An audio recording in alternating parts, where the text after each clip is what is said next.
Hello, hello, stream.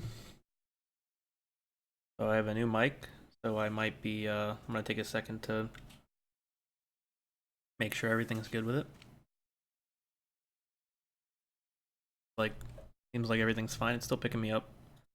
I don't know if the noise gate is gonna give any issues.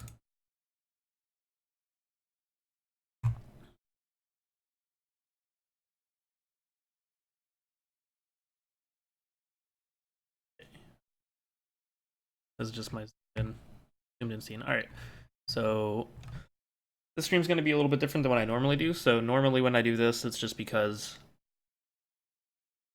I'm working on stuff. I'm working on stuff that maybe actually is visual, a little bit more interesting. Like I think I've done some modeling work. Sort of did like a mix when I was doing the world building stuff and like the city layout and things like that. It's very visual. There's a lot of stuff to talk about like why you're doing certain things. Whereas in programming, you don't always have a good idea of why you're doing certain things. You're just kind of trying to get stuff to work. Uh, it's a lot of like manual, like just chugging along. But so today, the main thing that I wanted to do is talk about sort of inspiration in general for games, like personal projects.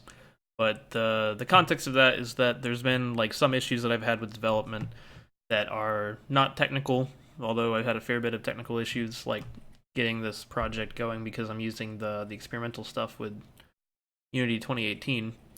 But like this is just kind of more conceptual stuff that is just something that I have been struggling getting past, and I sort of took about a month off. I still worked on stuff a little bit, but I was mainly working on things like getting artwork flows done, not so much working on actually moving things forward. So the main thing that's been holding me up is pretty much just I realized today, and I figured it would be a good topic to cover on a stream and just like kind of work through, is that I don't really like I know all of the specifics, or sorry, I know everything about the game except for the specifics. So once things get to like literally like names and dates and even like locations, I don't totally know that sort of stuff. And so the point of development I'm at right now is pretty much just the specifics. So with projects I've worked on in the past, so like for instance the one that this project takes a great deal of its inspiration from, which is the my final thing I did in college. A team of seven of us total, only about six working at any one time. Because we swapped one person out, or somebody graduated and left the project, and we added someone else to do texture work because we didn't really do texture work for the first half of the year we worked on this. So this project is like a big thing that it draws from, and so this one had a lot more specifics to it. Like this game has it has dialogue, it has locations, it has characters, and sort of like a narrative that permeates each of these characters. It's still pretty rough, but it's all there. And a big part of that is that during development, I was mainly in charge of kind of the bigger picture, getting things working, why we make certain decisions. Like if the people on the team had an idea about something, I would probably either I would know it wouldn't work, but most likely I would try implementing it and then learn why it doesn't work. And so I didn't really necessarily do too much. Like I did very little writing on this. I think that I more or less just filled in stuff that wasn't complete as we were wrapping up the project, or as complete as it should be in order to make stuff make sense. And then on this one, I basically worked on start to finish, making pretty much everything in it. So like everything you see in the demo currently, if you play the demo, has been all stuff I've worked on.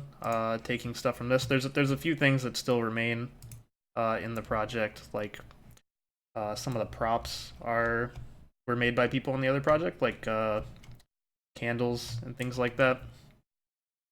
Like candle, which you can barely see. Yep. Go zoomed in. So like some of the little props in the environment are not made by me on this, and I'm not totally sure if I'm gonna replace them. Uh, just because I'll just probably credit them and let them know that it's in there. I don't believe they've used it on anything since then. So that other project it was content heavy. I enjoyed like my role in that project, which was sort of, you know, making the project happen, make it all make sense, making it work. Another project that I worked on, like this, like Canvas, this one was very like content driven. I was pretty much entirely in charge of content on this one, and this one was way more straightforward. So working on content for this was more or less just make a level, have an idea for the level.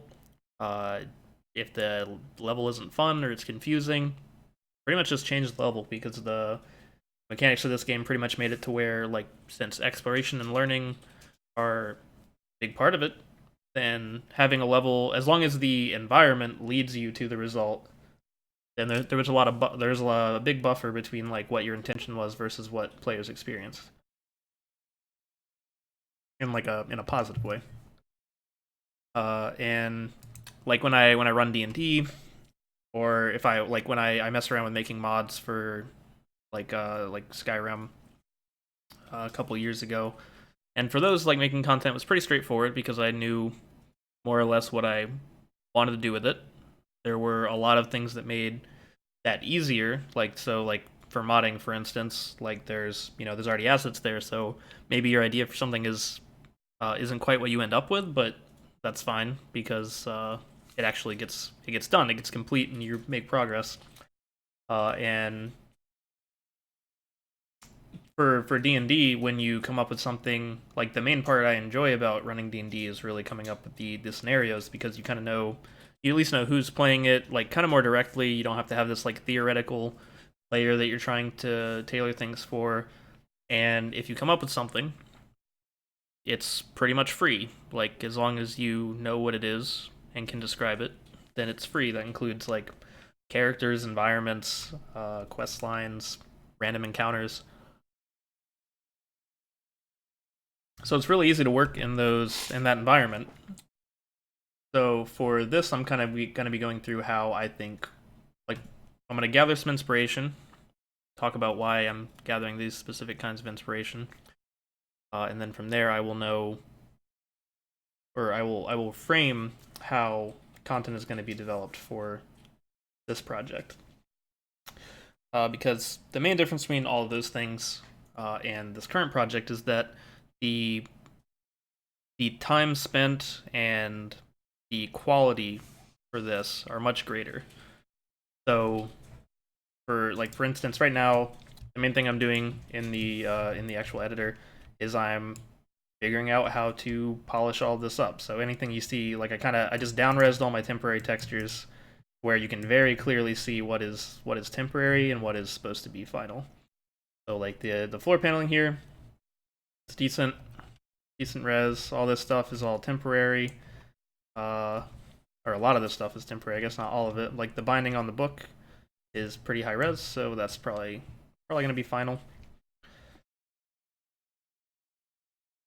So I'm really trying to hit a specific like quality point, and now the main thing I need to, like, right now all the models and stuff are there, but the main thing I need is sort of the direct content. So like I mentioned, I know all the broad strokes. I know like what the point of the game is generally, and I've now actually pretty much decided on the mechanics. So like having this like constraint to work within is also kind of new for me, because on these other projects, well, so Canvas, that's pretty well constraint driven, but it was a very simple like mechanic to begin with. So like the constraint was we execute on the idea, we make levels for it. That's pretty much it. But something like this, like with the original Gaslight project, it was very much like learn as you go. Whatever we thought was interesting or cool, or would like make things run more smoothly, then we would just kind of do and throw it in there. Which isn't really like that's the really fun part of development, but it doesn't really get you to a finished product necessarily. So all the content that I would make for Gaslight or Gaslight 1850 is something that is important, because the whole idea of this is to take the ideas of this game and constrain it down into one simple environment, one simple sort of, not really a demo, it's more just a different way of exploring it, more or less. That way it's something that I can just make in my free time and complete with like a level of polish that would actually make it interesting or fun to play.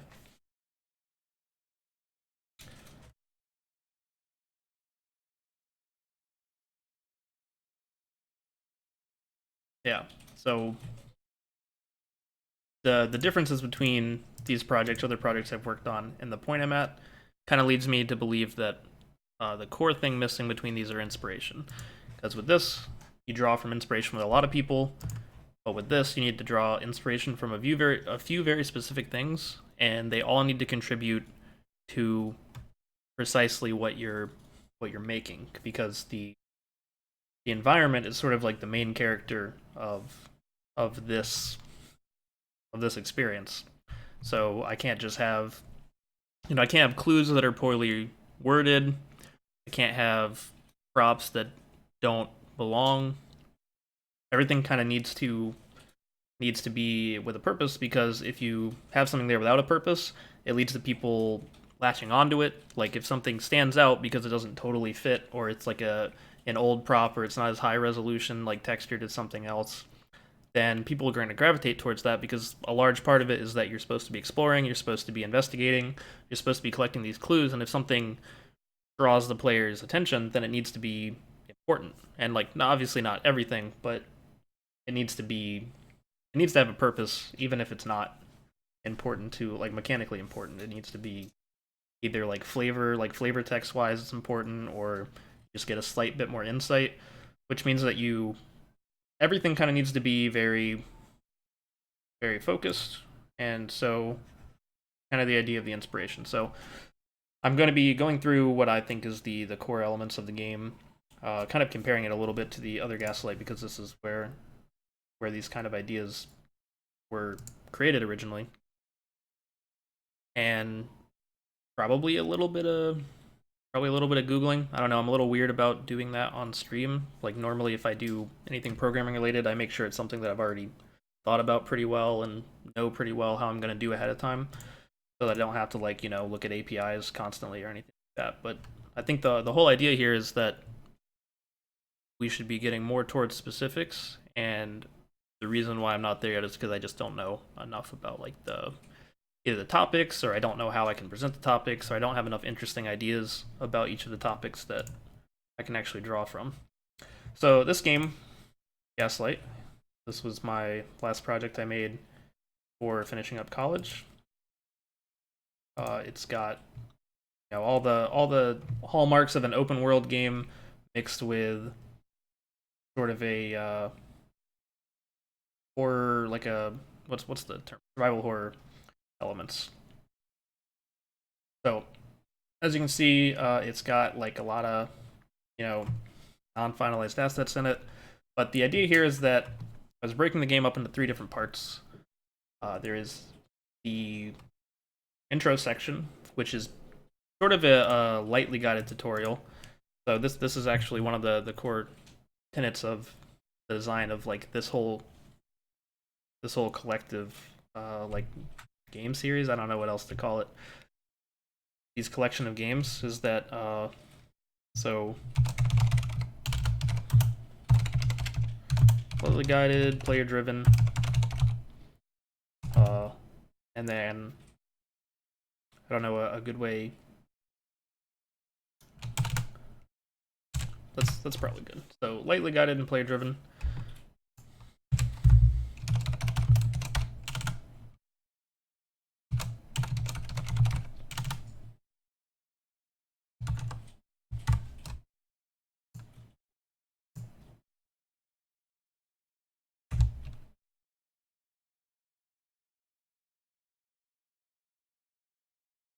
Yeah. So we want things. The first area of the original Gaslight was basically just had all the mechanics of the game. Every single thing that you can do at any later point of the game is available at the start. So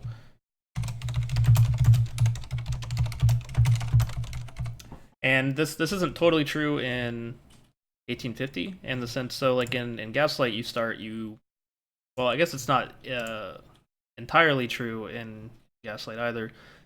So at the start of Gaslight you can stealth, you can pick up items, you can rotate things, you can grab your gun, reload your gun, pick up resources, pick up food, water, all of those things will like be available to you at the very start, and they're kind of just laid out in the environment. And hopefully they're in a way like we try to lay out the environment as best as possible to guide the player to where they only would focus on those sort of things. So if you're in an environment and like there's it's just blanket trees as far as you can see with like pretty good density around you, and then you see like a table with a lantern on it, you're probably going to gravitate towards the table. This is the same idea. If you look at the opening shot here of the Gaslight 1850, same idea.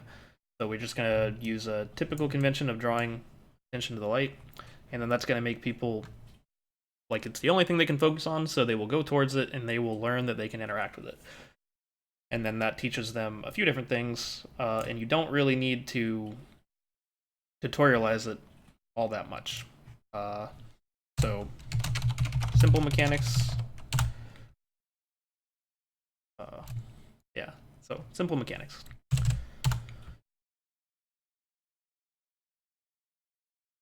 So that's one difference is that 1850 is a little bit more finicky. You can do a lot more specific stuff with the item manipulation. Stealth isn't really that big of a focus either.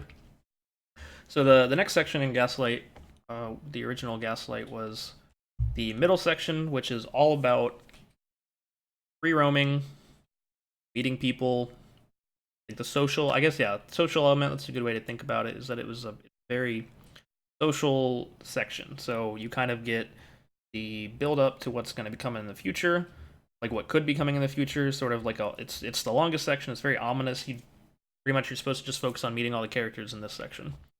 So in 1850 we don't really have that, and we kind of cut out the final section and we just focus on this section is the ending. So yeah, this section is the final section more. So it's meeting characters. I'm making quotes with my hands, but meeting characters, and in this game that would be finding notes, finding anything of value in the environment that you can learn from, and collecting those notes in your journal, which is the same thing as in the original Gaslight. And with all those notes, you will sort of compile a mental map of what happened or what your course of action should be. So exploration, investigation, exploration. I feel they're very different between the two versions for sure. And this one, exploration, is way more. It's maybe not the best term because exploration of just a single environment, we can just call that investigation. So this section is investigation, learning about characters, which is it's still in this one, even though you only talk to one character in this one, and it's sort of the climax. It's talking to that one character. So really, this is just it's learning about characters because you're still learning. Like you're learning stuff about like your husband in the game. You're learning stuff about the town. You're learning stuff about the person that you talk to at the end.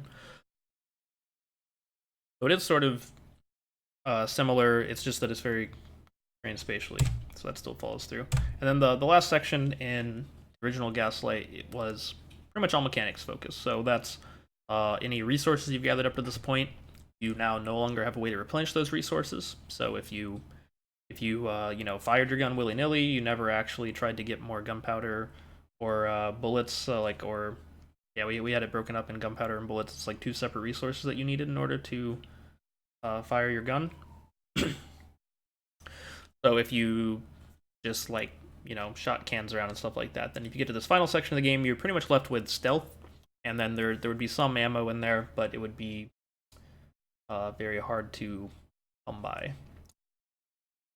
So that's the final section is all about those mechanics. So all the mechanics you've learned up to this point, you need to apply them in a very tense situation in which you're in like you're under threat.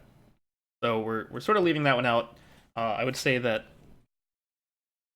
one element of this that we're still keeping is just that like threats are how best to word this. So the threats in Gaslight, original Gaslight, they're meant to be like very very strong, but we don't really, we kind of have an abstracted health system that isn't really like if your number goes to the bottom, or so we do have in the demo that's online, it is that way, but eventually we moved away from that to where you couldn't really die unless you basically like were in a hopeless situation. So as long as you were moving and could fire and like had ammo, we wouldn't reset you back to where you were before. Uh, so we wanted things to be like tough, so like it's tough in a different way, right? It's tough that you do have that progress potentially being taken away, and things are very affecting to you. So like we were planning like a lot of visual effects and changes to like your movement, changes to how quickly you reload, those sort of like mechanical drains as opposed to just being like, all right, your health is 0, we start you now. So one of the specifics I don't totally have nailed down for Gaslight 1850 is how I'm treating failure. So mechanical strain over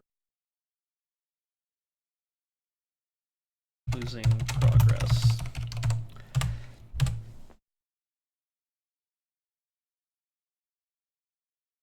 So these are basically the core design principles. I'm trying to think if anything seems left out. Yeah, so it's about right. There might be something I think of later that so I'm gonna call this section elements. So this is just what concretely is in the game. So notes unlock more. Wait, notes contain information. Notes unlock additional avenues to gather information. So that kind of leads me to this section right here, which is these are all the objects in the game that actually right now give information. They give feedback. They make the character that the player is controlling, they make them react in some way. And then this reaction also, in turn, allows you to learn what you can look into next, and also it affects the final confrontation that happens at the end. So these notes, they make you learn something immediately, and they give you ways to gain things more or in the future, and then they also have so they should have a direct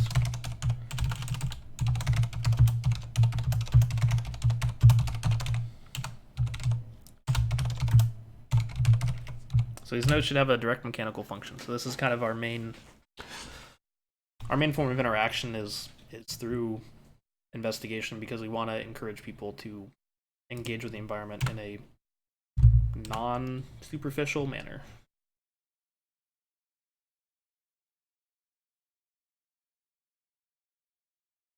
So I'm probably going to go through. So this is actually how it's actually handled in the engine. So it's organized like it's just how the engine needs to get information. So I'm probably going to add purpose.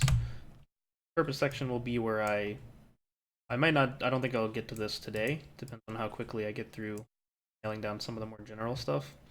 But I would need to add precisely what it's going to change. So for a lot of these, it's just going to be when confronted with this situation and dialogue, we'll have this additional option, or you'll move to this other branch, or some way to kind of fully explain that.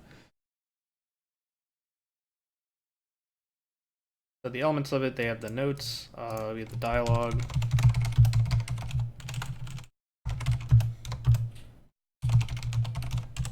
I think I should probably add to this, start adding to this now. So we have themes as well, and this is probably going to be mainly what I'm looking into in order to get closer to specifics.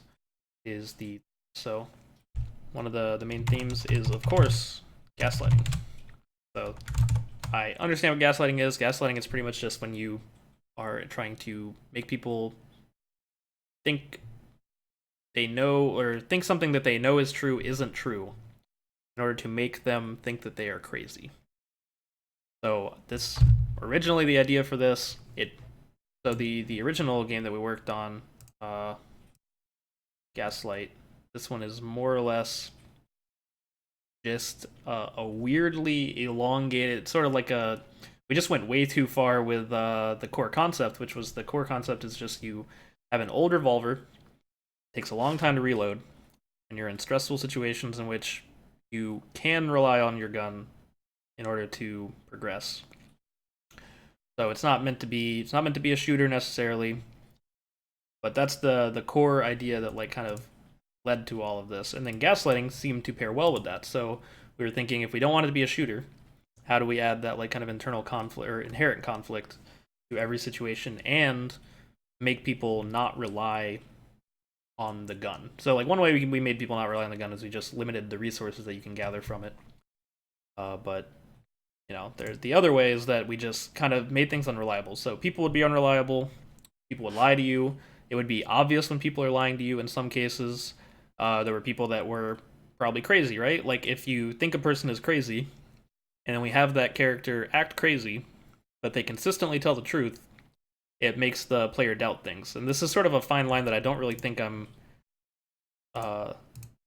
too keen on getting close to. Like I like that it can be obvious when you're misleading someone or someone's misleading you to some degree, but the line we kind of came up across when we were originally working on it is like we didn't really know what to do that wouldn't be construed as maybe bugs. So if if you look at an object and just one time ever it changes into another object, then you're not going to think that that's intentional. You might think it's just a bug.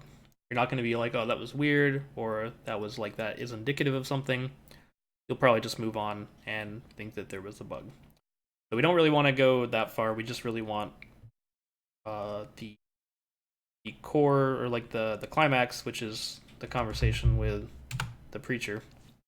We want that climax to just kind of encompass all of it in there. So if you have information, then you are not as easily misled. But if you don't have information, then it should be very unclear about whether you're correct or what you know is correct, and whether or not what your assumptions are correct. But the more information you have, the less that's going to be the case. So that's sort of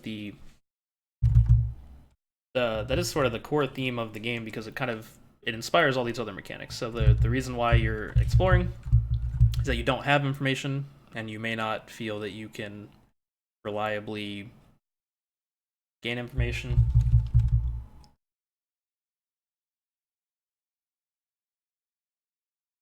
Yeah, so you're kind of just like you're motivated by the potential to be taken advantage of, basically, because you're at a vulnerable situation. So gaslighting is a theme. Another theme is trying to think about how to word this. I don't know, cults. So this is sort of what the preacher like represents as this element, which is just that the area. I guess maybe like maybe a better way to say this is like society versus ethics. Hopefully that's not too convoluted of a way to say it. So society versus ethics, because the idea is that it's a preacher who is now part of a cult, or now leading a cult that is sort of taken over much of the city. Not to say that like everyone in the city is a part of the cult, because that would be somewhat unreasonable given the primary conceit of the game. Like there needs to be some people that are still outside of it in order for you to be reasonably a part of that group, and like some hope basically that you aren't completely alone, and also that that kind of allows you to more readily trust information that you come across. So if you think about like the idea of like a preacher like becoming a cult leader. It's more like, it's very common in horror, I guess, for really just people in power in general to just be misleading or using their power in some way. And so the idea of someone who is actually devout, uh, kind of taking on the role of sort of like a grand manipulator who's like part of some conspiracy, it doesn't really like follow if the assumption is that they're actually like they actually believe what they were preaching before and they actually are not like a cynical person, then the idea is that they would never actually get involved in that, like they would put a stop to it. But the one of the conceits of this is that that character clearly wasn't that person. He wasn't a paragon of ethics, he wasn't a paragon of religion. He was very easily manipulated by something that he felt was more tangible than what he had previously believed, which kind of leads to this character that you come into conflict with at the end being sort of the person that orchestrated everything. Like even if like they're being manipulated, but they may not necessarily care about that. Like they're happy with whatever their position is, given the new situation. So it's sort of that theme pretty much permeates like that character. I'll probably put in parentheses cults because that'll probably be what I actually look up. So it's dialogue with a character.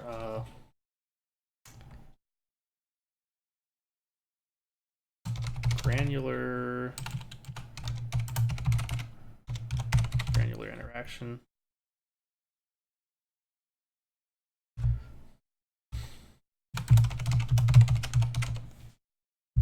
So we want to have very finite, controlled interaction with objects. So we want each object in the world to be dynamic in the sense that it's like physics enabled, and then potentially also mechanically important because it prompts something out of the player, or gives you some kind of mechanical benefit later on. At the very least, adds a note to your journal, which sort of blurs the line between being actually mechanically useful and like being given sort of some use or some reason to think it might be useful. So we want granular interaction with objects in order to encourage looking closer at stuff.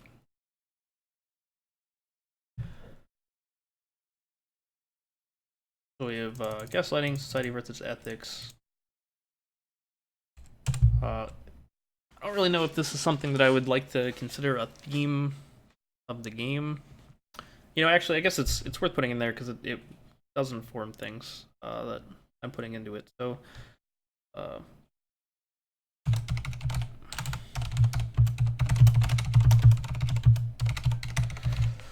violence is not a good solution.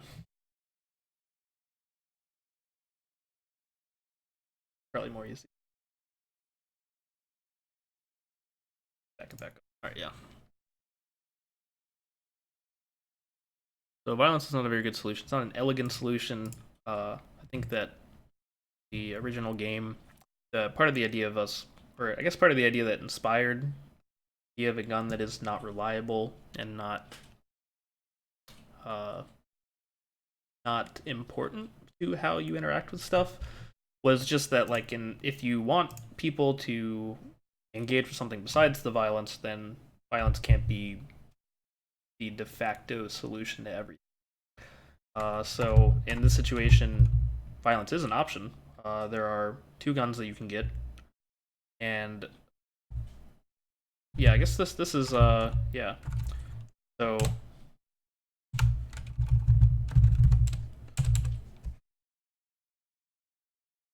I don't know what to call this section. Specifics, I guess is what I'm going to call it. But yeah, so violence not being a good solution. So one example of how this would be a good way to implement this is that the preacher can't be hurt by guns, but other cultists can.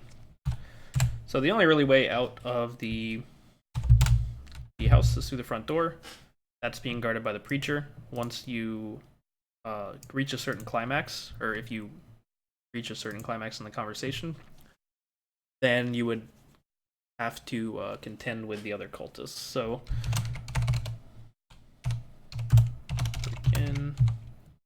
they break into the house, and I'm not really the can't leave through the front because the preacher's there, and guns will stagger him, but that doesn't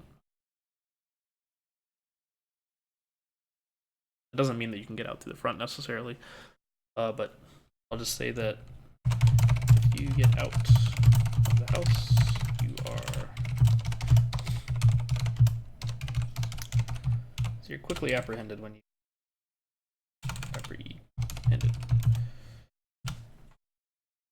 get out. So running isn't really a solution. The gun is a temporary solution. I don't know. I guess it could be a permanent solution. I don't know if there's going to be a limited number of cultists that would enter the house. And maybe you can escape to the front, depending on what you do with the preacher. I don't know if he's going to stand there. I guess it kind of makes sense that he might progress towards you. Yeah, so then other cultists, you're basically, you would be surrounded.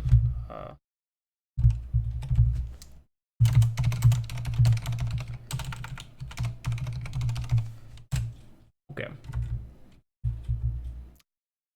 So, there's a couple of specifics from that. So, violence not being a good solution kind of informs the context of the situation.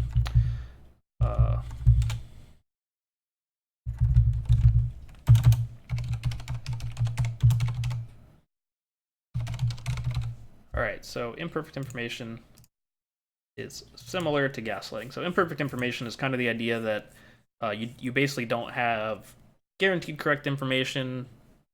Basically, everyone's an unreliable narrator. It's sort of the way we handle real life for the most part. Like this is a sort of simulation element that most games don't have. Like there's certain elements of games that have to have perfect information in order for you to be able to progress and not be frustrated or not be annoyed by stuff the games do. So like things like UI. Typically UI has perfect information. In some cases, like the obviously this deviates based on design, but like there are cases in which it has imperfect information in order to increase tension. So like maybe you're actually like 2 hits from death, but it'll like your health bar might show that you're 1 hit from death, and that might just be part of the game in order to make you feel like there's tension there when there isn't really as much tension. I know the Wolfenstein games do this, and and Doom. So that's a couple of games made on id. Maybe it's just common in shooters in general. Those are just 2 that I know for sure do that sort of thing. But the idea of us having imperfect information for us is sort of what leads to gaslighting, because it's not a social relationship that you have that leads to you being gaslit. It's just the fact that you have no reliable source of information. So if you find a note and like you wake up in unknown like circumstances. So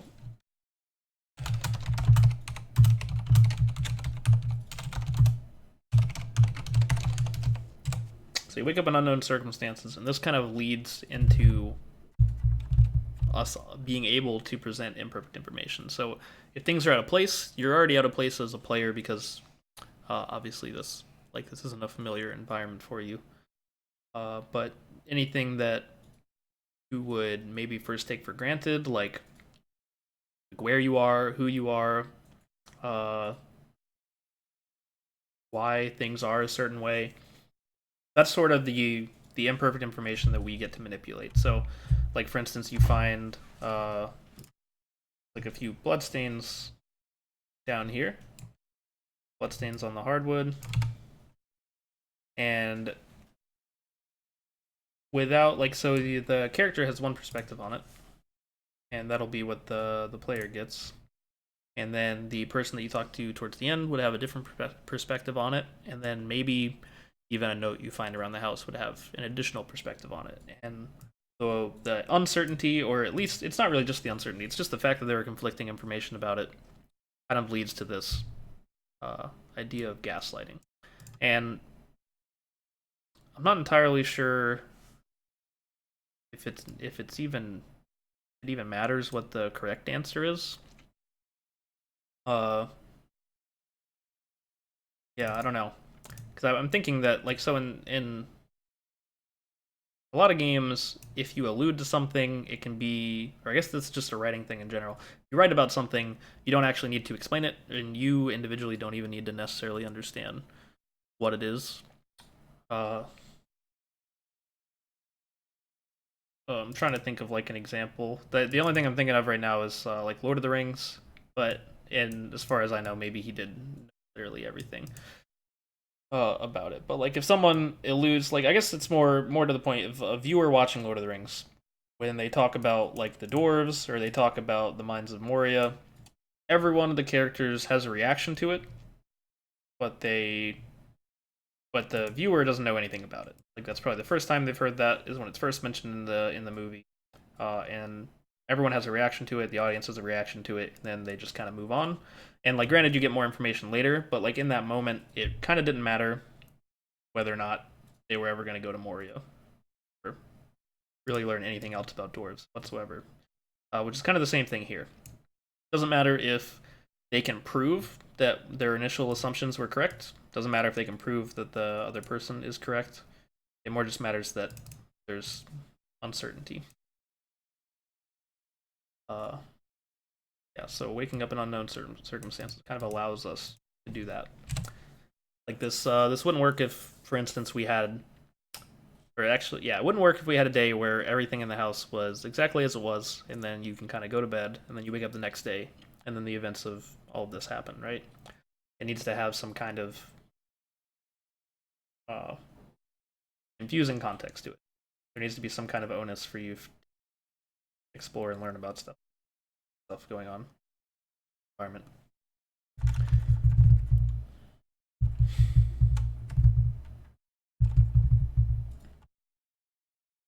So what are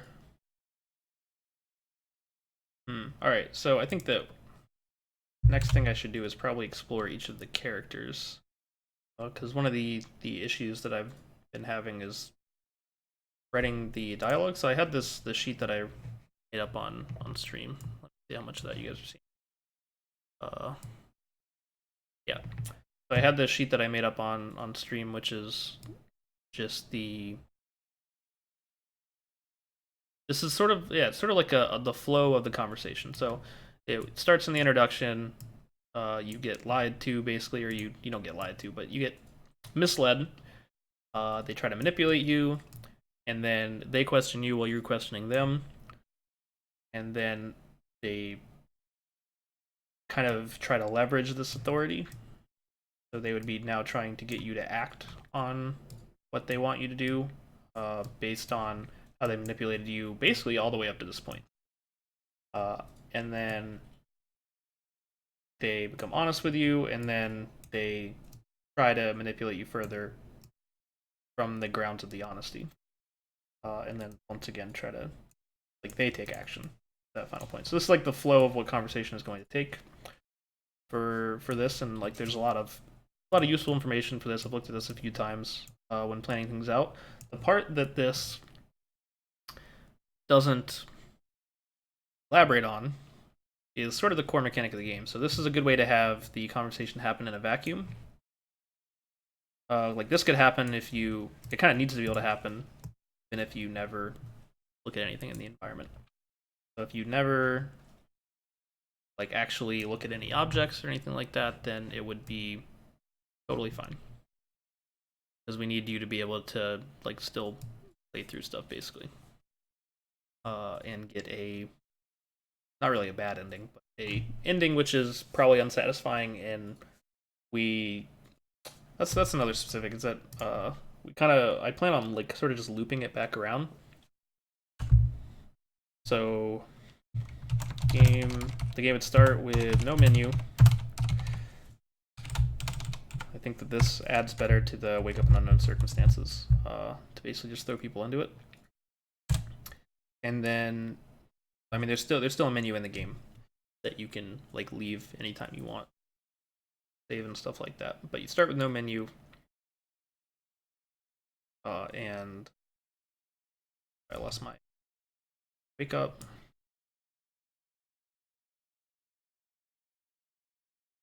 What was I looking at?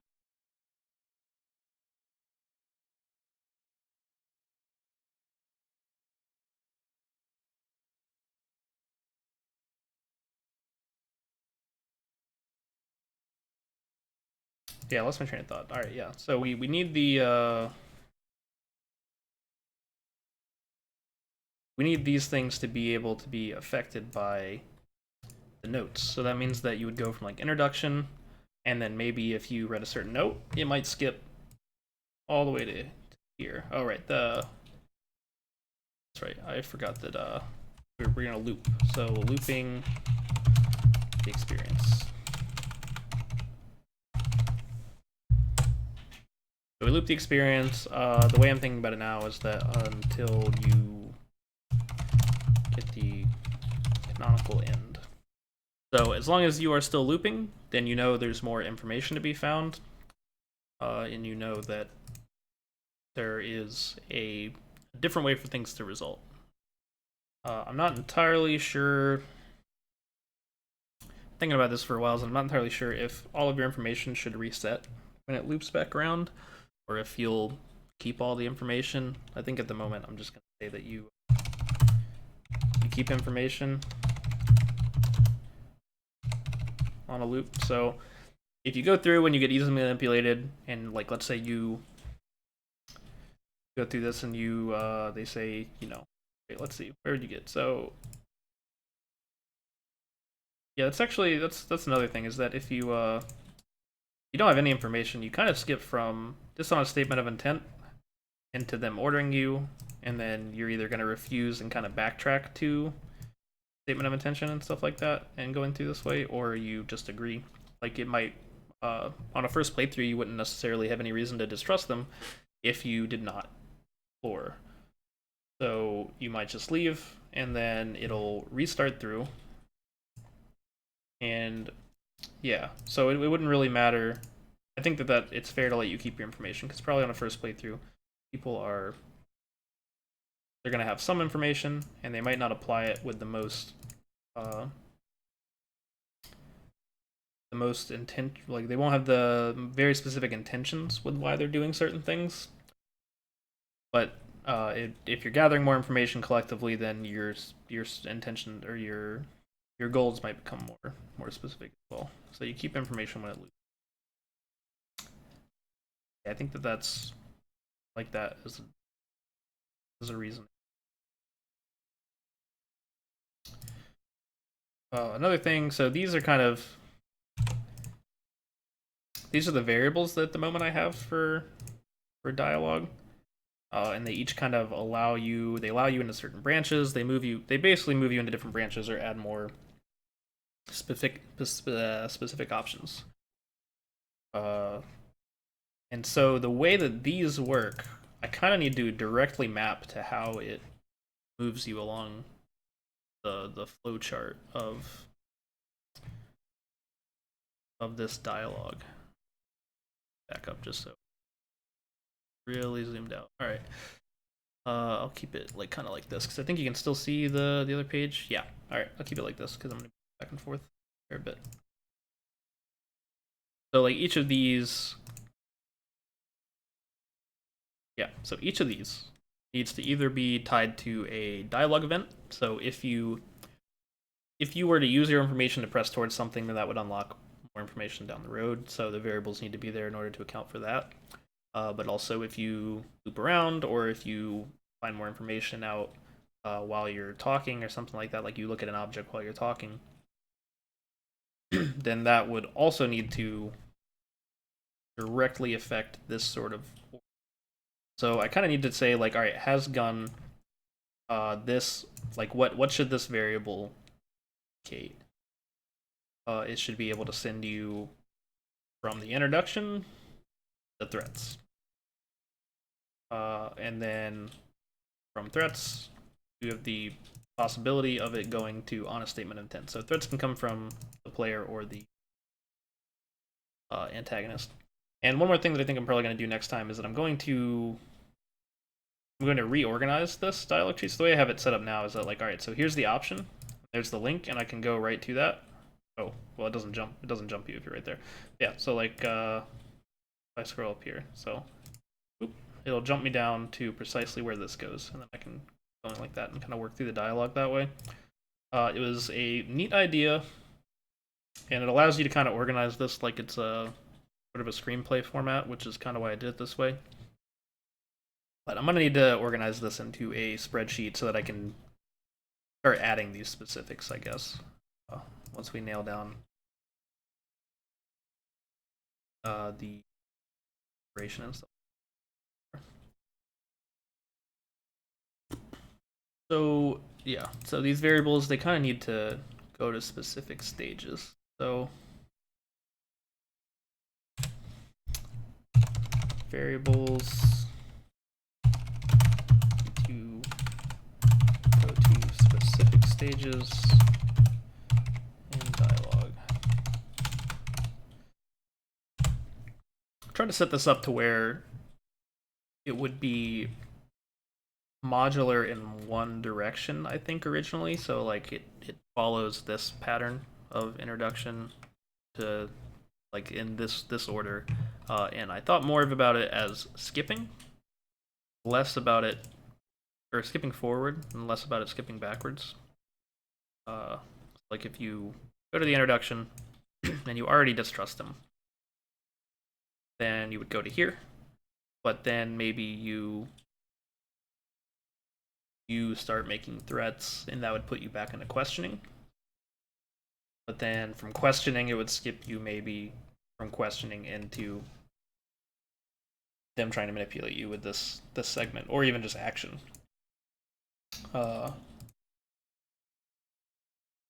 that wasn't how I originally planned it. And I think that's why, I mean, it's just really hard to write dialogue in a non-linear way like that, to where it would consistently make sense. And this is all stuff that ideally would be voiced.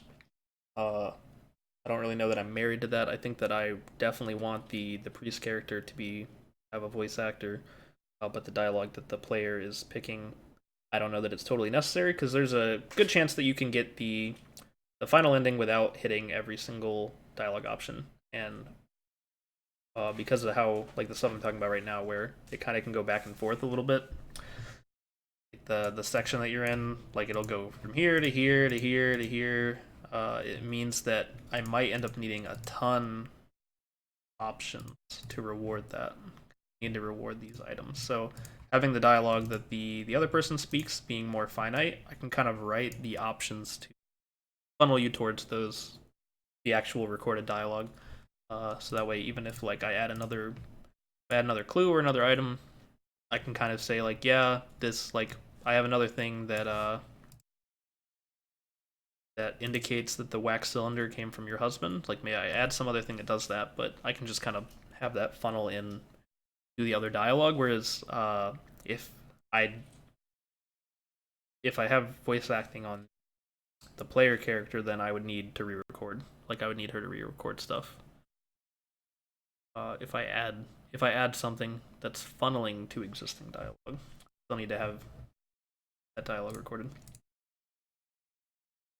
So either I need to figure out a way that I'm going to strain this and make the dialogue a little bit more tight, but I don't think that that's really an option now that I'm thinking about it, because probably there's just going to be more and more items that I'm adding. It seems very unlikely that I'm gonna be removing any of these items, because I mean, even just if you look at the environment, like the more detail I'm adding stuff. So like I started adding, I mean, these have been in there for a while, but I've added the wall paneling and like finalized the art. So like all this is done with like very few polygons and textures. You can kind of see if I hold it close like that. But because I mean, really, I just spent a lot of time doing this and a lot of time thinking about like why they're there, what it adds, and I was thinking that maybe I could have like this section right here by the stairs. So this would be a part that the player would see early. they would walk down and they would be able to see it. Like have this part being either repaired or being installed for the first time. So like have some of these paneling just kind of broken off into independent objects that are here, and put like nails and tools and stuff. And then that kind of led me to think that if I'm going to do this, I'm going to draw attention to it like that. Like granted that explains a little bit more about the character of your character's husband, in the sense that like it's not professionally done. It's not like you guys aren't wealthy enough that somebody else would be doing all this work, even if he's not like, even if he is a carpenter, you might not necessarily be doing all this yourself if you were wealthy, right? Like, well, through carpentry somehow. So if I'm going to indicate that about the character, besides just being like, oh, okay, we're not super wealthy, or we're not the wealthiest person in the area, even though we live in a pretty big house, I figured that it should also just have something else. So like if you're gonna have all this and you're gonna draw attention to it, and it kind of draws attention to itself because it is sort of the most ornate thing about this house. Like the tables are intentionally like sort of like not super complicated, or not very ornate.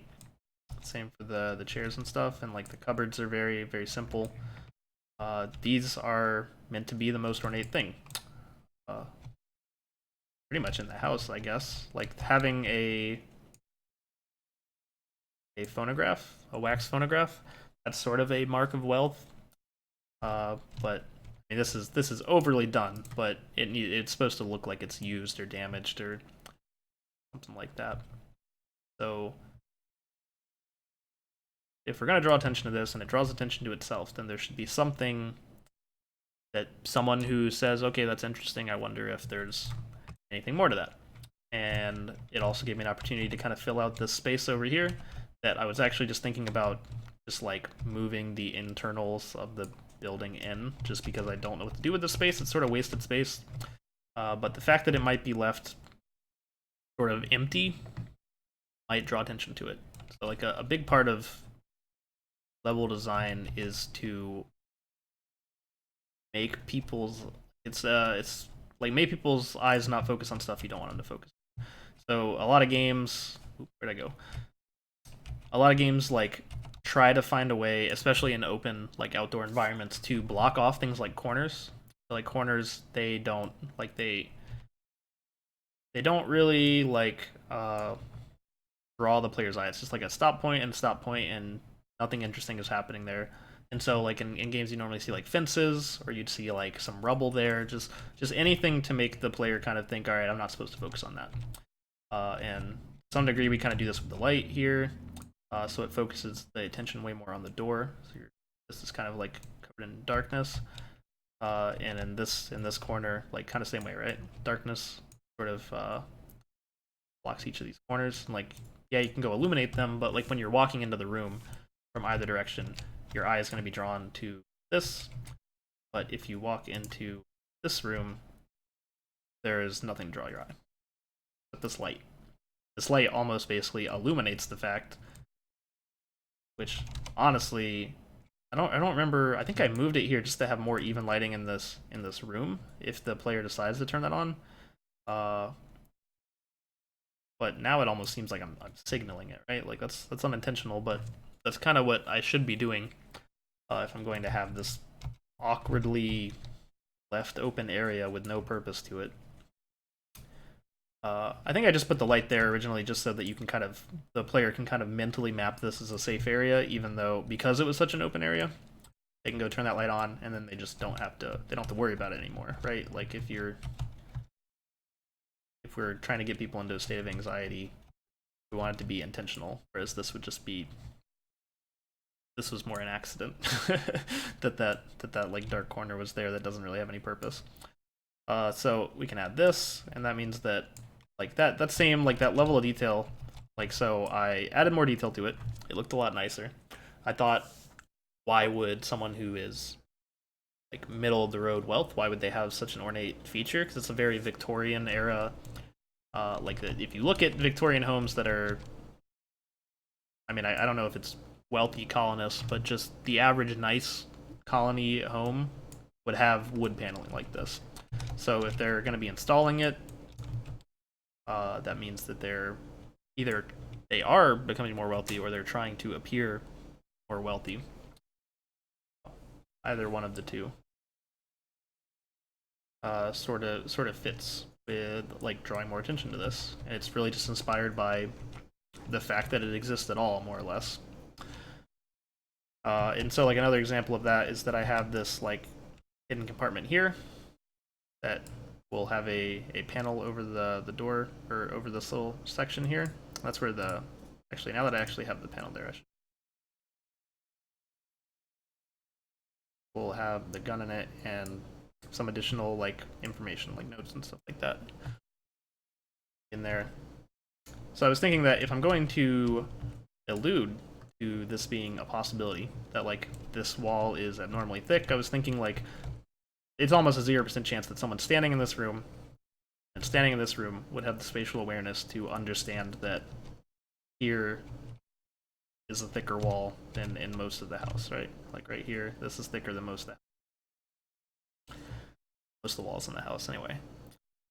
So I was planning on having like sort of the section here, this little section in this open area, having it be sort of crumbling and like revealing the wood boards inside of this, and being able to see a little bit into the hollow recess of the wall here. And like that would make people think, oh, okay, this wall is hollow. It's thicker than like the other walls. Like these other walls, you can literally just like you open a door and you can tell that they're not very thick, right? Because the way these houses were built is that you pretty much have this load-bearing wall right here. And it goes right up to here through this. And that pretty much holds the roof up, and all of the weight of the building is pretty much organized around this. And these crossbars here going over the load-bearing wall like this. So all these walls, save this one, which is still pretty thin. These walls are kind of just for privacy, more or less.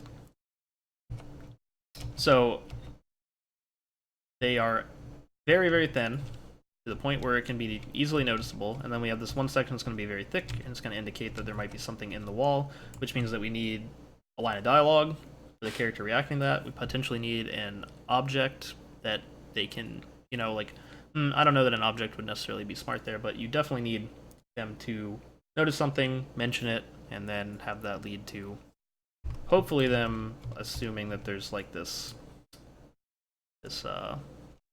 hidden compartment here, or I don't know if compartment's the right word, but hidden area here. And so there's going to be a huge snowball of specific information like that. That said, I don't know if things like this. So if that is a clue that is supposed to allude to potentially there being a hidden area here, I don't totally know if that should be something that's even added to the journal. Because at the moment, all these items added to the journal, and all these items are meant to have mechanical significance in some manner, some purpose, like I was talking about before. I don't really know. I don't know if I should have notes that are added to the journal that just don't affect anything. I don't know. Maybe I could. You know, actually, now that I think about it, if she says like, "Oh, okay, the wall's kind of crumbling," but then the note has additional information like, "I didn't know," or "I didn't know this wall was hollow." You know, like it just says like, "Though I forgot the wall upstairs was hollow." That might sort of prompt people even more directly. So maybe the notes are fine. So variables need to go to specific stages of dialogue. So that's something I kind of need to work on here. The purpose. I'm trying to think. I got a few more things that I kind of need to research on this, or out of this. like the notes contain or the themes, so like gaslighting. Could look into that. What's is there a way you can just search straight to Google? Nope. I'm pretty sure the term actually comes from a movie. Yeah, like yeah. All right. Gaslighting, the wiki page. Systematic psychological manipulation. Yeah. Okay. So it's literally from a movie, a stage play. There you go. In which a woman is originated or originated is psychologically manipulated by her husband. So, like I've read this a little bit. I don't really know how this pertains to our dialogue tree necessarily. Like having it just, I don't know. Like, is there any way like through dialogue we can better enforce the idea of gaslighting? I don't really know what inspiration I can take from this. I think that the inspiration of this is kind of baked into the idea of the whole game, just that it's like historical. Gaslight evokes a certain historical context. It evokes this particular idea, both the historical context of it as well as the modern context of it.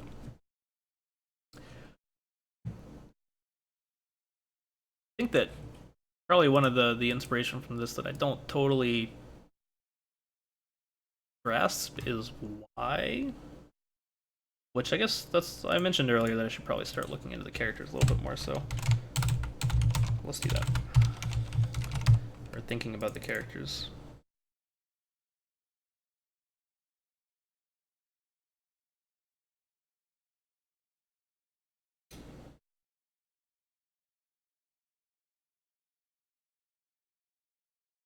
Alright, so there's Samantha.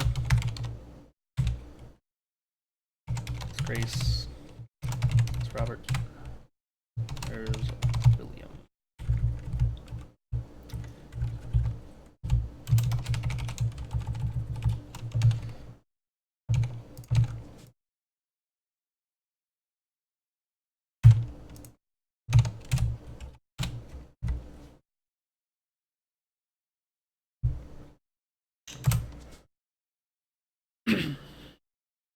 Alright, I don't know Robert's last name.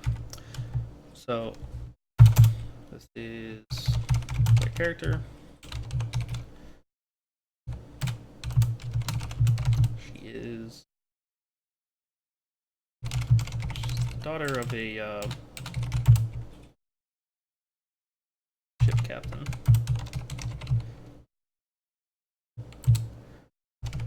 who decided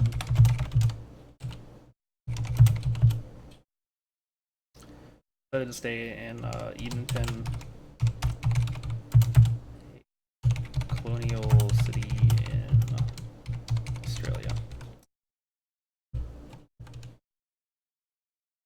So the personality traits that I have been writing for her in mind is that she's very direct.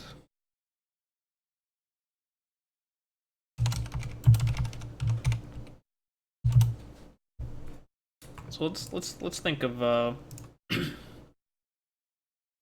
character that she would be a good analog for, good inspiration. So direct character.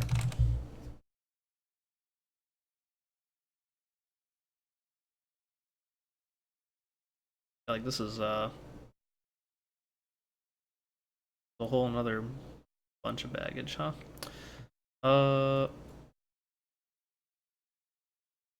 You know what? Actually, let's just do that.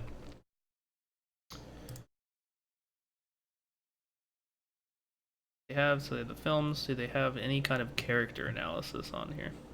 Best characters list.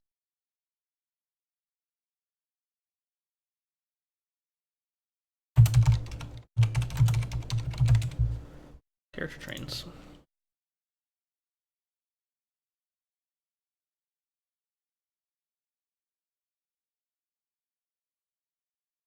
Power level. What the fuck? A weird. That's a weird thing to have on here.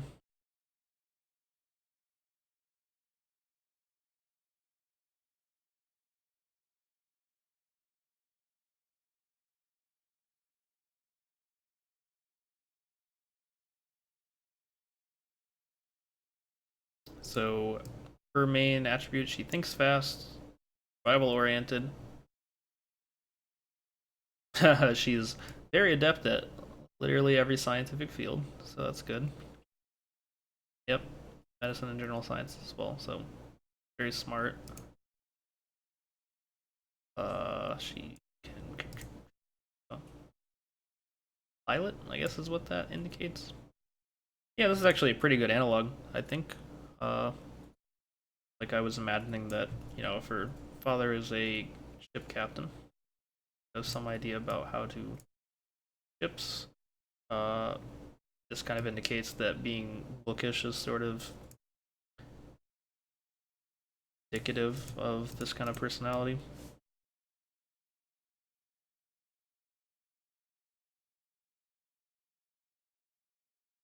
And she's charismatic. All right, that's. I mean, I don't know. I feel like that's like every positive personality trait all in one. So let's see. Correct.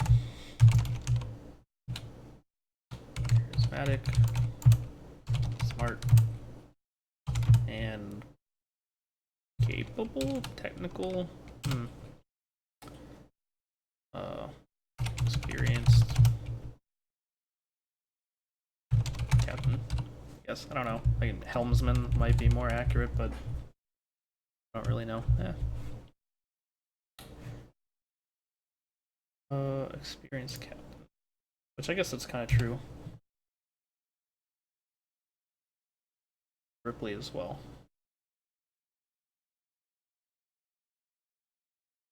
He's a technician. All right. Yeah. So I think that this is. I think that this fits well because if the I don't know if the charismatic actually matters at all.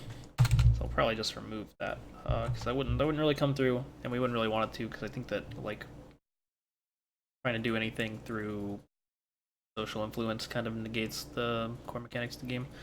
So direct, which allows you to have dialogue options that actually would sync up with how the player is probably feeling without, you know, sort of talking the way normal people talk, which is a little bit more through subtext. Smart, which means that the investigation sort of makes sense.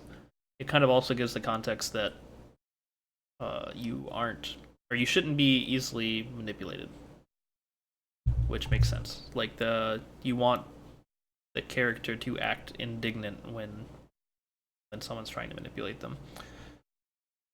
And experienced captain, which practically does nothing for us except maybe that's like a flavor text thing. That's probably good for that. Yeah, it might actually be better because you know what? Actually, that's a good point. Is that I need to add her father onto this.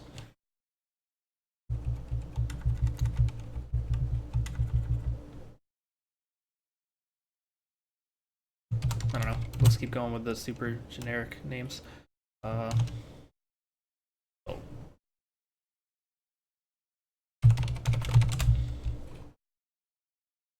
I guess that's it. Thought it would have like a bunch of OUGHs in there or something like that.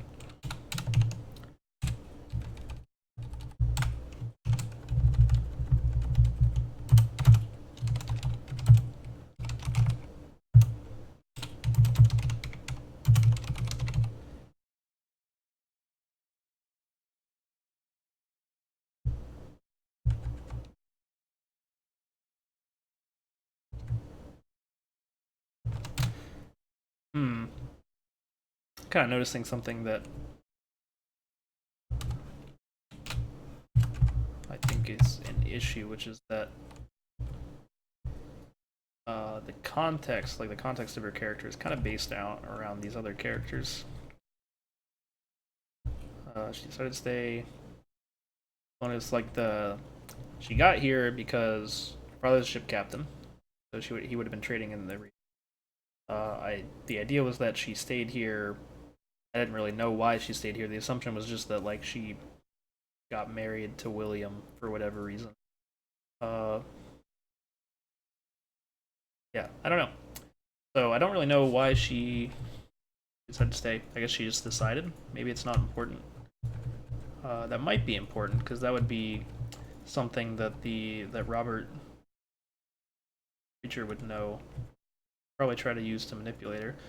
So it would probably be important for her to have an internal reason for staying and then an external reason for staying that Robert would try to manipulate her with. That like obviously wouldn't work because it would be, or like she would know it to be incorrect, and maybe the player would know it to be incorrect as well.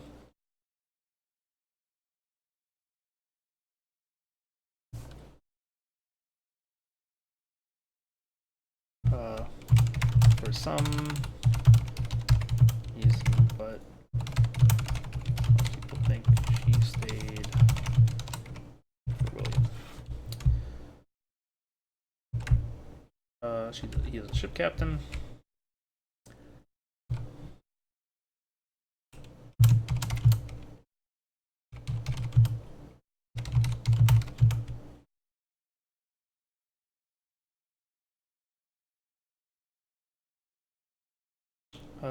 He's primarily motivated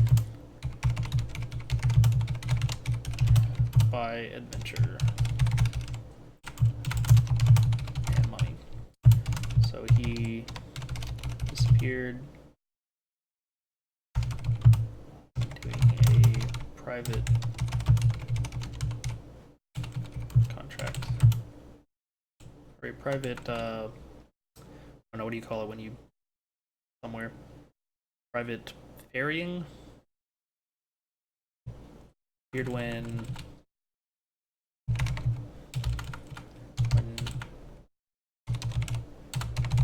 a person to Africa on his ship.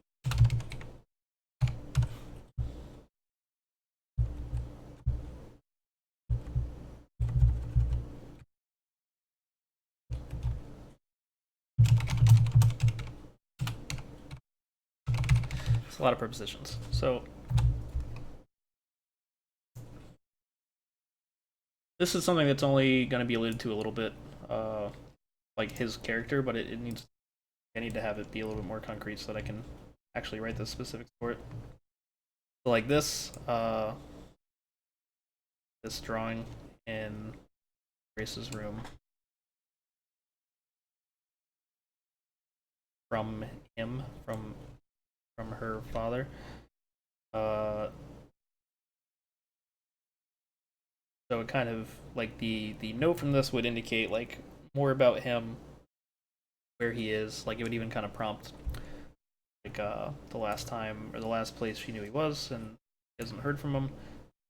So that's kind of all his real purposes, more or less. It's it indicates that she's not from the colonies or she's not here as a prisoner the same way that William is. She just decided to live here for some reason. I don't know yet. And he just likes to. He owns a ship because he wants to venture and make money and stuff. And this is sort of any additional information would be that like any additional information about him would be about this clause right here, the disappeared, taking someone expedition to Africa. So the idea there is just to be able to allude to something else that's a little ominous, right? Something that connects the player character to something. And then creature and current cult leader.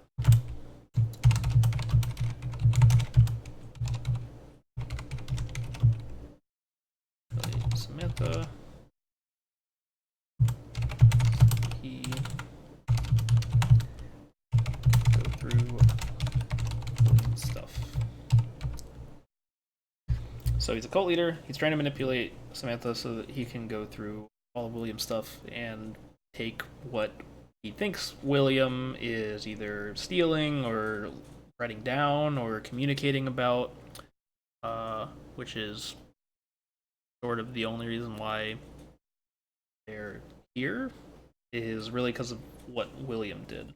And that's kind of what you're supposed to be, the primary thing you're supposed to be finding out about. That's kind of the main thing that allows you to kind of branch from distrusting him into sort of knowing his motivations, or not really knowing his direct motivations, but knowing that there like actually is something sinister going on, and then it's not just that you're confused, and it's not just that things seem out of place, but notes that you find from your husband and like other indications of like who Robert is as a person will prompt you into actually finding stuff sinister. And so Grace's Sam and William's daughter.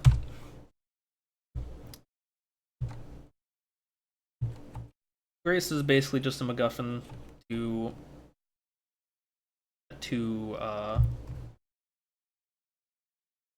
manipulate player expectations around, more or less. So if you know a lot of information, it'd be very hard to manipulate you based on this. Because I would say that you can even you would even find out where she is from the house if you explored enough. Sam, I think she's missing. She's actually William. I made that up on the spot because I don't really know. I hadn't really had the specifics on that, so I'm trying that one out. So she thinks she's missing, so that's kind of the basis of this, and that's partially why. That's kind of the background of why you would maybe expect Robert to be there with good intentions. Like, one of the things that he'll say is that he's there to like check on you, or he's there to share information before getting into or sinister like tactics. But so the idea is that Sam thinks that she's missing. I don't really think that, like, I wanted there to be a way that you could learn where Grace actually was, and I've been kind of writing it with the intention that like Robert somehow has her, like the church itself took her. But I don't think that really. I feel like that's too strong of a like bargaining chip, I guess, to have in this conversation. Still have it make sense for the characters. So, and then I was thinking, well, maybe she could actually be with William, because William actually because William is actually like sort of escaping to some degree. Like, he's taking information and leaving with it, like in order to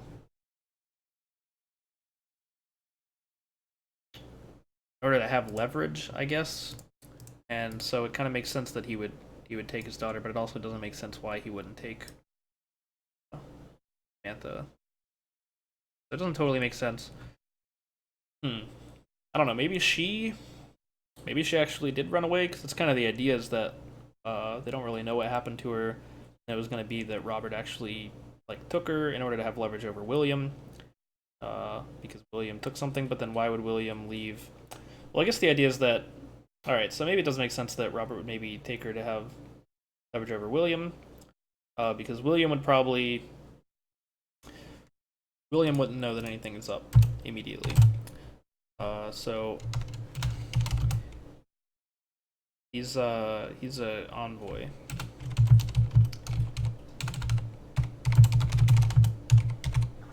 For the cult. So he's an envoy for the cult that communicates that or that visits other cities and colonies.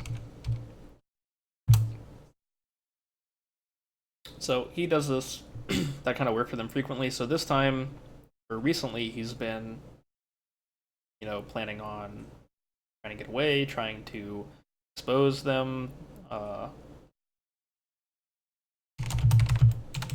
Yeah, so he's trying to expose the cult.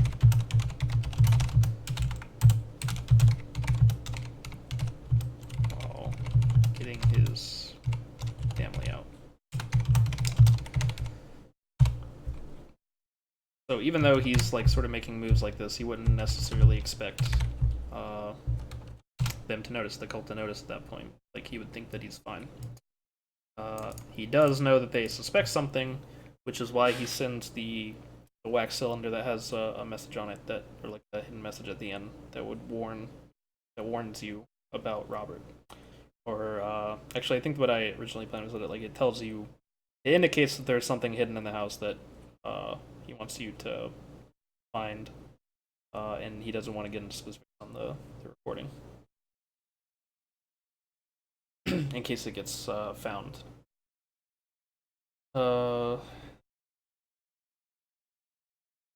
Sam and William's daughter. Uh, yeah, so Grace was actually taken by the cult. Leverage over William.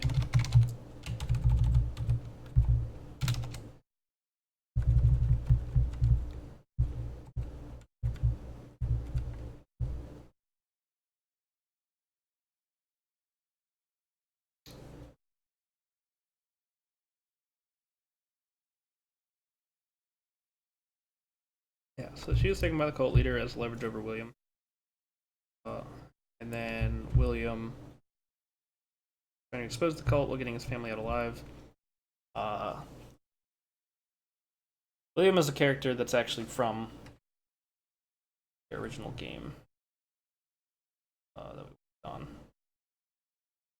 That's actually, I think that's actually him. Yeah. All right. Well, I mean, it's a bad model. I didn't do the modeling. Don't blame me.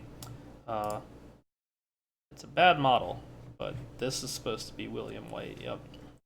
So the idea in this one originally is more just that he's just like the person that introduces you to everything. He originally didn't really have too much like depth to him, but the writer on the project, you can see right here, Shipley Owens, he added a lot more. Like I expressed that I wanted him to have some kind of like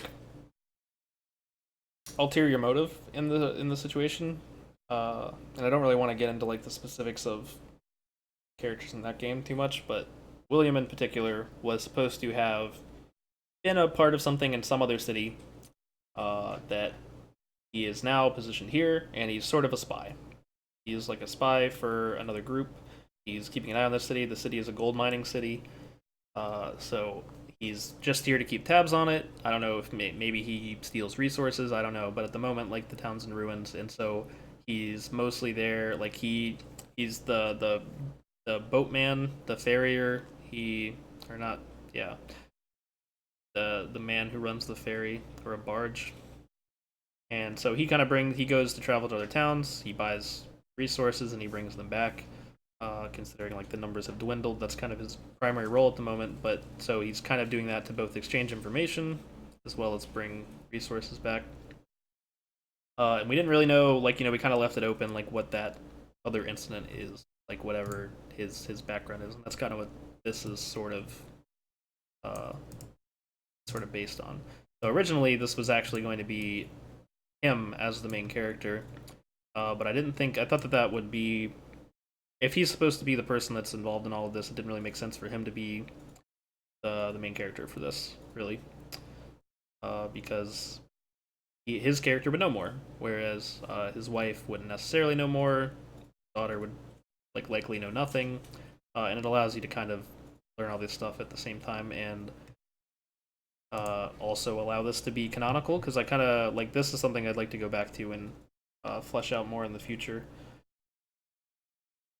So this this character, whatever carrying through, I feel like it adds a lot more depth. Like it's fleshing out this one character, and not to say he was like a particularly important character, but he was a character that had an interesting point in his background to go back to, which is what happened to his wife and kid, and why is he now a spy for them? Like, why would he do that if he's supposed to be like sort of on your side to some degree in this game, like be one of the he's supposed to be, like, speaking of imperfect information, he's supposed to basically be honest with you about everything except for why he's there. And that's why he's sort of the person that you first meet. And so, how would he get into that situation? Well, that's what we're exploring here. Uh, this game. So he trying to expose the cult. So specifics. So there are some of the specifics that I've been thinking about is that there would be components to a ritual hidden in the house. So I don't know, this is like one of those things where like it's just supposed to be something spooky that you find, but it would also have like information associated with it, and then potentially also, if I have time or the inclination, you could actually allow the player to invoke a ritual. Because that would be considering the amount of like item manipulation that's already in the game, it would be pretty easy to do like that.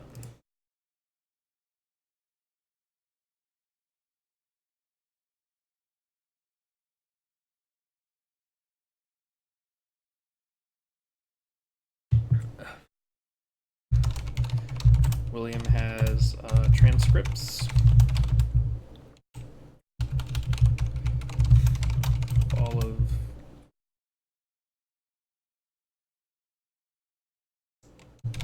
Robert's speeches. He has notes about Robert's plans. What are some more things that would be? So there's transcripts, like the wax cylinder. But the reason why you start in William's office in the start. Where am I? Over.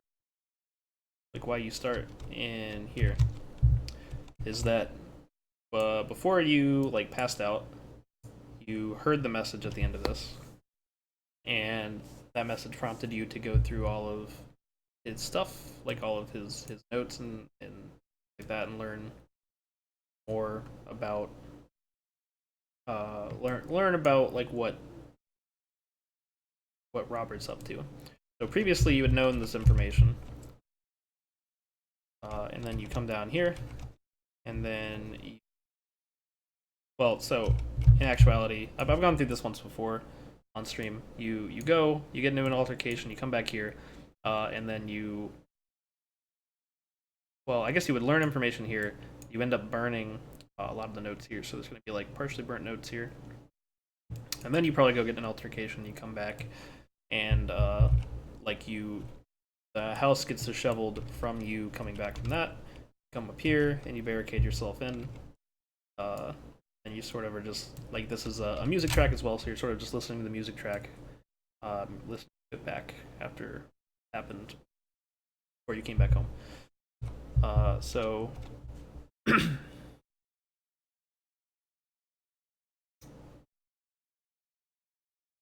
so that's kind of like these elements here are mainly stuff that you might recall, because you would have already seen them. Like I think that rather than having like someone read the entire page of information or notes, that there should just be things that spark memory. The more lengthy stuff. So that stuff will be around, but not going to be like fully readable. Some of it might be, but for the most part, it's not. Something I thought of as well: a map of the wilderness that's been explored. This was another thing that I was thinking would actually be here. Is that this, I don't know if it would necessarily be here, if it would be in the compartment upstairs, but this is only meant to be like, it's a very small compartment. Something like a note would be in here. This is something that he's hiding from like you or your characters. Is he's hiding it here. And then an additional place that he hides stuff from her is here. So this would all be stuff that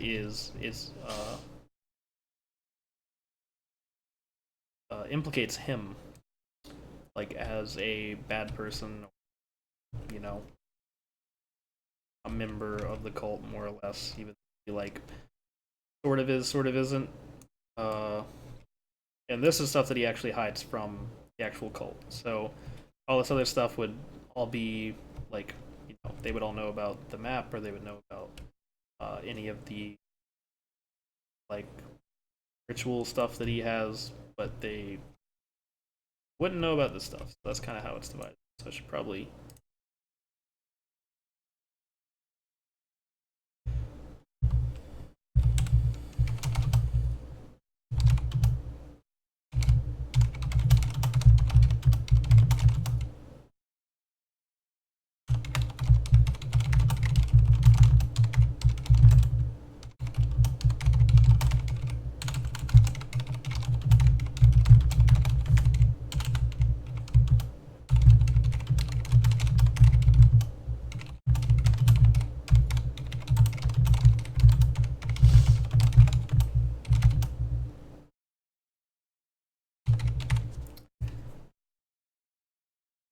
So the wax cylinder tells him or tells her that he needs to, or she needs to find this basically without directly saying where it is, in case somebody else intercepts it, and then they would know where it is. So he alludes to it so that she can find it.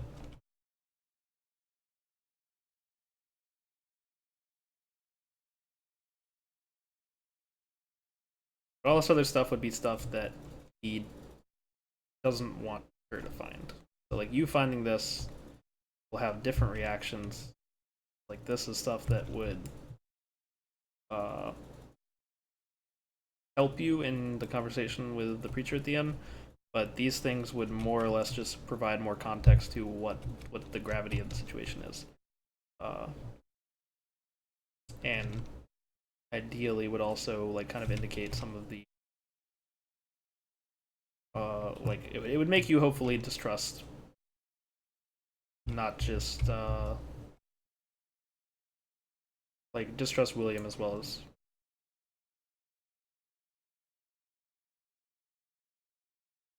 so those ones those are items that I don't actually have for, because these are the core items that I have in there are all ones that have direct mechanical benefits, whereas those ones are kind of more context, which I guess they would help you learn more, and they might give you different dialogue options, but they would still they would follow the same kind of pattern that these do. They would have similar mechanical purposes, which kind of leads me to believe that there's probably only a few different mechanical purposes that I can break these up into, and then the specifics can be something I work out later. That might actually help a lot for writing it. Is if I can find out if there's some kind of pattern with the purpose of these items. Then that means I would only need to write a certain kind, these certain kinds of archetypal like branches.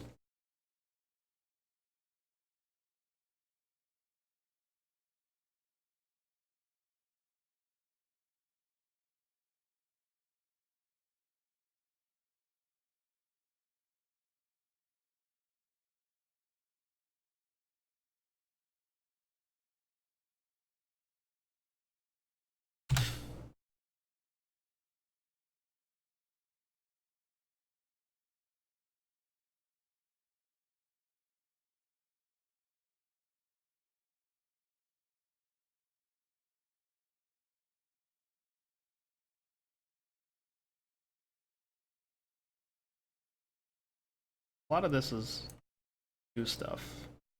I think that the actually I should add that bit. William was installing wooden panels.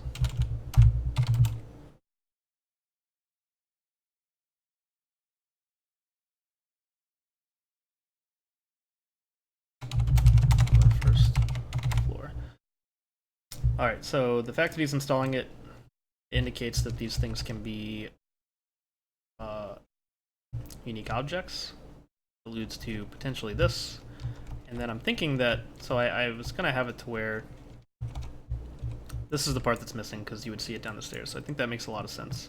Like I'll probably break like up to this part off and probably have like one panel here, and then probably store the additional stuff that you would need for this would be in here, like stored in here. And if you move it out, move that stuff out of here, then you would be able to like get into like a hidden compartment or something like that. That's another theme. Is sort of like beneath the surface. That's kind of a core theme to all of this. Like I like the idea that because everything is meant to have a purpose, like everything in the house and the environment meant to have some kind of purpose, then it follows like that plus like the fact that I have hidden compartments here. You're in one location. You're meant to be delving deeper, and that's kind of the same thing that I talk about for like like the notes contain information. They unlock more stuff. They have direct mechanical functions. You're talking to somebody, and this conversation is sort of the apex of all the information you've gathered. Sort of, or like the climax of all this information you've gathered. It kind of leads to that point. Granular interaction with objects. Like we want people to be looking more closely at all these things beneath the surface. As long as you keep rewarding people with, you know, another plot thread or another new object, another piece of information, then they'll keep looking at what's beneath. And this, I mean, like these are kind of the same theme. The society versus ethics, cults, like the whole idea of actually really a cult in general is it's sort of like a subset of society within itself, and they're trying to sort of feed off of like everything in society, like beyond just the people in society, but they also kind of like they have some tie to society. Like they isolate their members, but not like the actual group. So these are kind of very tightly related. This is more mechanical philosophy, and this is more of like a writing theming. But these two are really what are informing a lot of the environment, the structure of stuff. So I definitely didn't have this totally nailed down. Things being looped as well, keeping information, that makes things a lot easier. I guess I'm still gonna reset all objects. So you keep all the information, but you still need to go find them again or find objects again if you need to reference them or anything.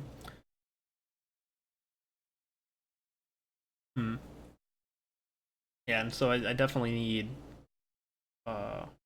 full character models for these guys, which I wasn't totally sure. I knew I would need one for the preacher, but I wasn't sure like how articulate he would need to be. But these can all basically just be the same model, but the preacher has some, you know, different cosmetic changes to it, like a mask. I guess they would all have masks just because that's a lot to model otherwise. So they need to be animated as well, so I should definitely be trying to cut back on stuff like that. More specific detailed art. So it loops the experience. So yeah, the next thing I need to do is I need to go through all the items, write down all the items that are possibly going to be in here, or all the notes. I guess that's actually what these are. Now that I think about it, it's like, wait, let's see. This is a location, right? Yeah. So this is stairs. Like it's not actually an object, but it is an object in the editor. So there's another one is dialogue as well. So there's a third type that I don't have here, which is dialogue. The location, this is an item, an actual object, and then there would be dialogue. And then that'll help me map out all of the purposes. So that'll be the next thing I do.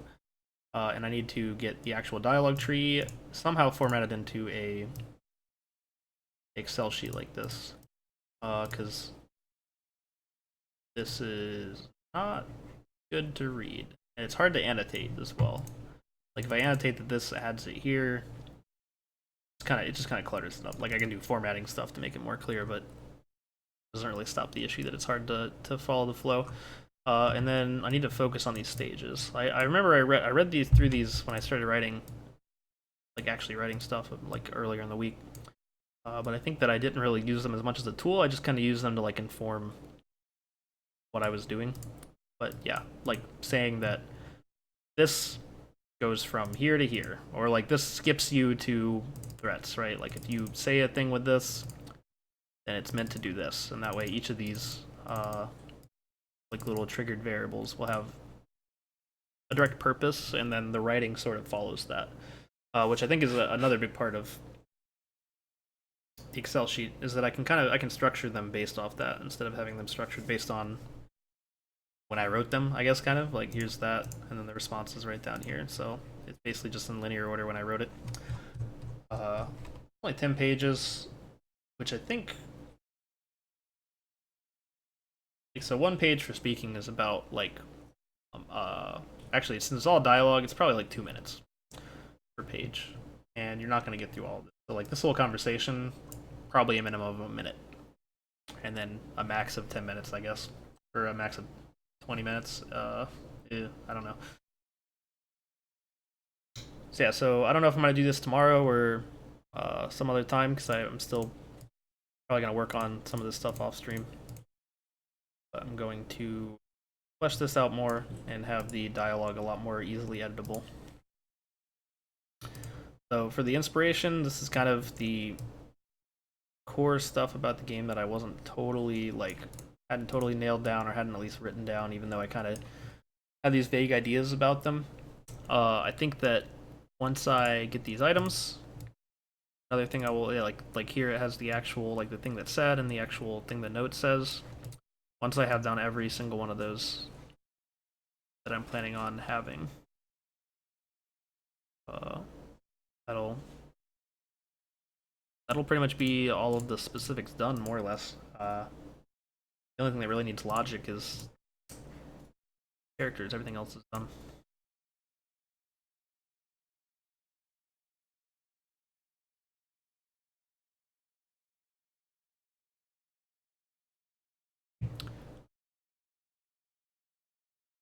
Hmm.